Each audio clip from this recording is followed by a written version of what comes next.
इस वक्त हम हज़ारा मोटरवे पर इस्लामाबाद की तरफ जा रहे हैं और ये आप देखें खूबसूरत मौसम, पहाड़ और बादल बिल्कुल ज़मीन पे आए हुए हैं और ख़ूबसूरत एक मंज़र पेश कर रहे हैं।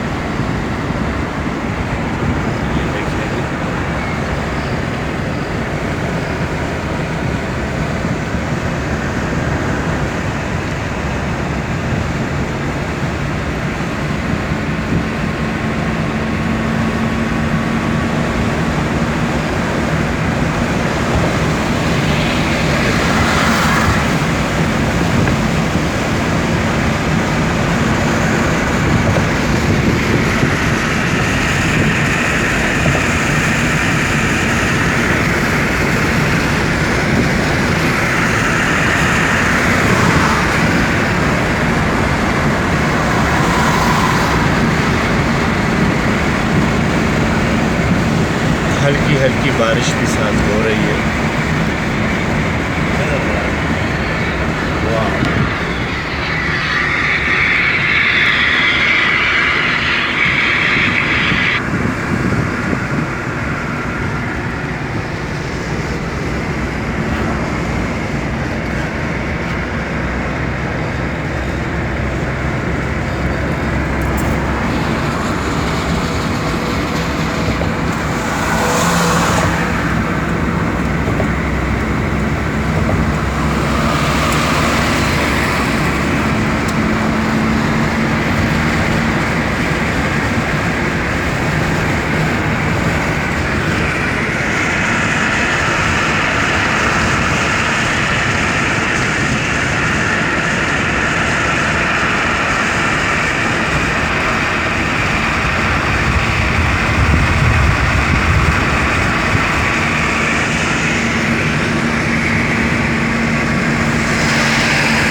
डिस्ट्रिक्ट हरीपुर शाह मकसूद का इलाका शुरू हो चुका है। ये सामने बलडेर गांव है और इसके आगे शाह मकसूद, लोरा चौक और ये खूबसूरत इलाके इस वक्त आप देख रहे हैं इस वक्त स्क्रीन पे शबीर के पाकिस्तान में। और शबीर का पाकिस्तान चैनल को लाइक करें और सब्सक्राइब ज़रूर कीजिएगा और शेयर भी साथ करें, ताकि हम आपको इसी तरह की खूबसूरत वीडियोस दिखाते रहें। और ये हज़ारा मोटरवे का खूबसूरत इलाका ये आप देख रहे हैं। बादल बिल्कुल ज़मीन पे और बिल्कुल पहाड़ों के दामन पे आए हुए देख सकते हैं।